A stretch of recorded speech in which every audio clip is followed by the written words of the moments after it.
Ladies and gentlemen, the world of Attack on Titan has just changed forever. Eren Yeager got his head quick-scoped by Gabby Braun. She finally did it. She's finally killed Eren Yeager, and I can't wait to see all the people mad about that because for some reason people don't like Gabby. Though I'll have a video out this week on the redemption of Gabby, so if you're interested in that, stick around. But as well, let's talk about what went down in this episode. We had the stuff with Falco, the stuff with Reiner and Porco.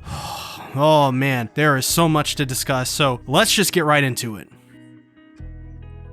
So the episode starts off in a rather climactic fashion. I mean, we get a whole bunch of action just, well, really throughout the whole first half of this episode, but the first part is really cool because Porco immediately bites onto Eren's leg, but Eren just proceeds to beat down Porco. Poor Porco, man. He and Eren are just not a match in any way, which is ironic because of what he'll say later, because man, that's some really hefty stuff. But as well, we get a lot of cool shots here where Magath, after Eren beats down Porco, shoots Eren through the head again, and you're just like, wow, Magath is also a really good shot. Is everyone from Marley a good shot? I don't know. It's incredible to think. And a moment I've been waiting for, well, one of the many moments. This episode was massive. It had a lot of great moments in this episode, but one of them I was waiting for is when Reiner finally touches Porco and he gets both of them kind of connect their memories together. And this is very important because obviously later on, Porco finds out that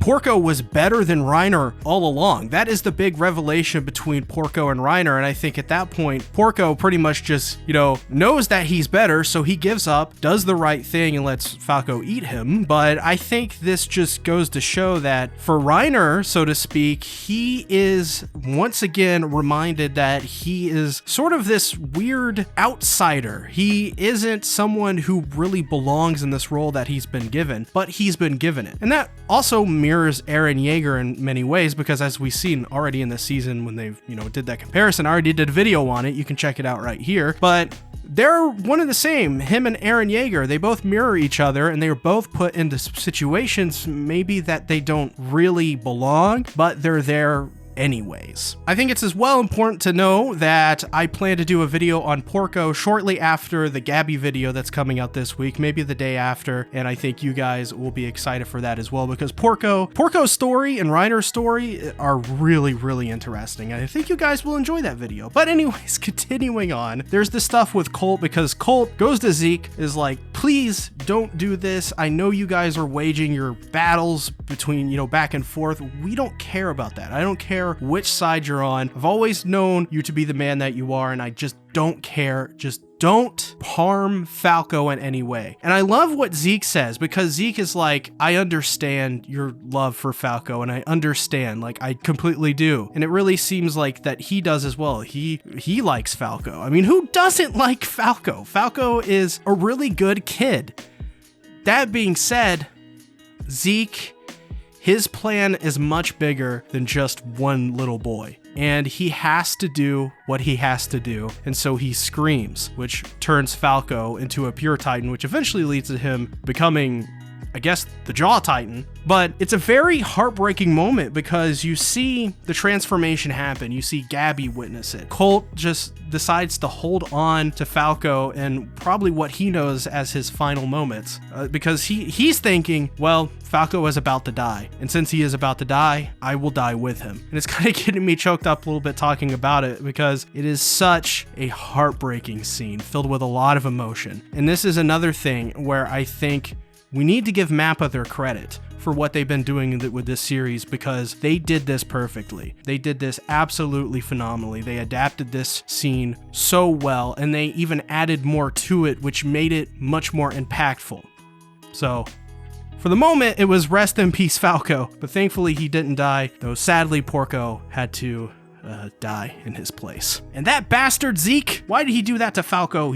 Falco is the best. So after Falco is turned into a pure Titan and Colt dies, Reiner is trying to hold both Eren and Falco down, or I guess the pure Titan version of Falco down. By the way, Falco's pure Titan form looks disturbing. Has like a really, really long neck and makes really these whale-like lumbering sounds, which are so creepy. He's one of the creepier pure Titans in my opinion, which is funny because he's actually a wholesome munchkin boy. So very sad, I guess, as well, if you look at it that way, that he gets the most disturbing one.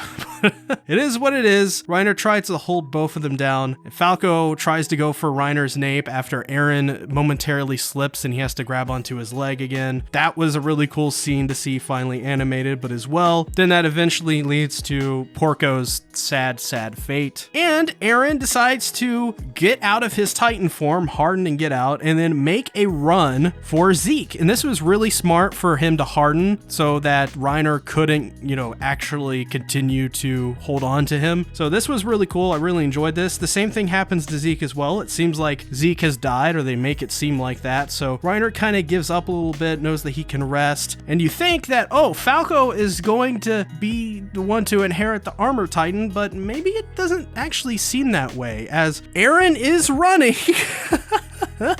He turns to his right, and to his right is Gabby with the anti-Titan weaponry, the metal pipe as she calls it, the PTRS-41 looking rifle, and takes aim, shoots at Eren, and shoots his head clean off.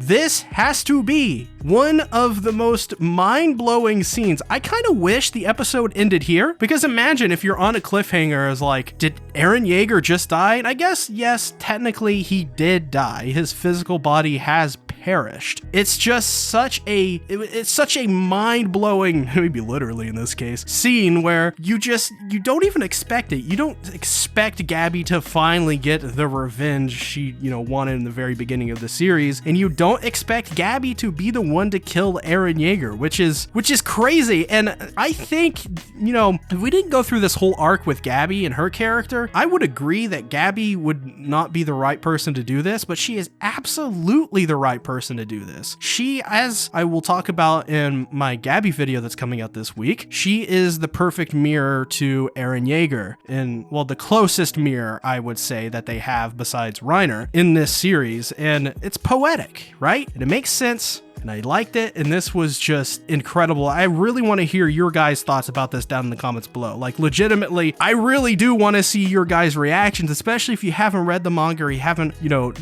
if you weren't spoiled on this. Incredible stuff. Tell me down in the comments below what you think. Can we see this collage of memories? It's this beautiful 3D shot. It's absolutely beautiful, but it actually kind of brought a tear to my heart, or brought a tear to my eye a little bit. And then they are sent to the path. The place where all paths converge. They barely succeeded to get here because after Eren's head gets shot off, right before he expired, they touched. We get to see for the very first time, well, not the very first time, I'll talk about that in a future video, but, we get introduced properly for the first time, I suppose, the founder Ymir, the very first Titan, the one that did, that brought prosperity to all the crops and all the local economies and all that, and made it, you know that one, right? And I love the first time we see Zeke in this, because Zeke, he's got long nails, he looks dehydrated and frail, and he's got really long hair. He kind of looks like Jesus.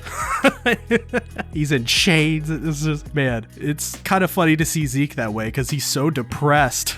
He's just like, oh, hey, what's up, bro?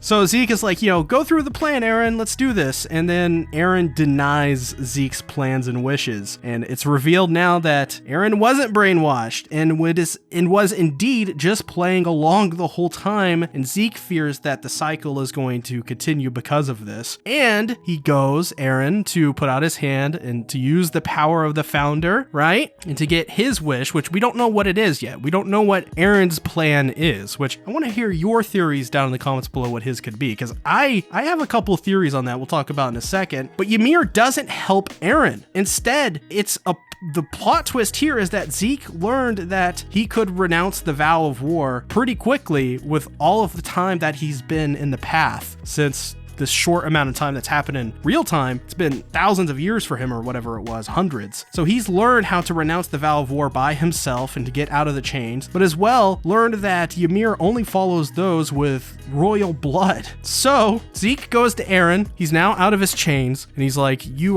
have been truly brainwashed by that man, and I'm gonna save you. And that's really where the episode ends. Guys, this was a phenomenal episode. I want to hear in the comments, like I said, what you think Eren's plan is, because it's revealed now that, well, he, like Armin said, he is not brainwashed. He did this to get his own way. So what could possibly be up Eren's sleeve now that it's revealed that he isn't brainwashed and that he doesn't want to go forward with Zeke and Yelena's euthanasia plan? It's going to be interesting to see what's going to happen in the next episodes, but my first thought really is probably to just use the rumbling, I guess, against Marley. That would be a really logical stance to take other than euthanasia. You know, just send a bunch of stompy titans on over to Marley and be like, yo, let's stop this. Because that was their original plan pretty much, is to use the power of the rumbling. So why not just go through with that plan and not try to euthanize the world? I mean, that's my first theory as what could possibly happen. Either way, I love to hear what you guys think about the episode overall down in the comments below, what your theories are after this episode. Love to hear them. And yeah, check out my Demon Slayer video that came out today already. Thanks for watching, everybody. I appreciate it. This episode was awesome. It's nice to watch this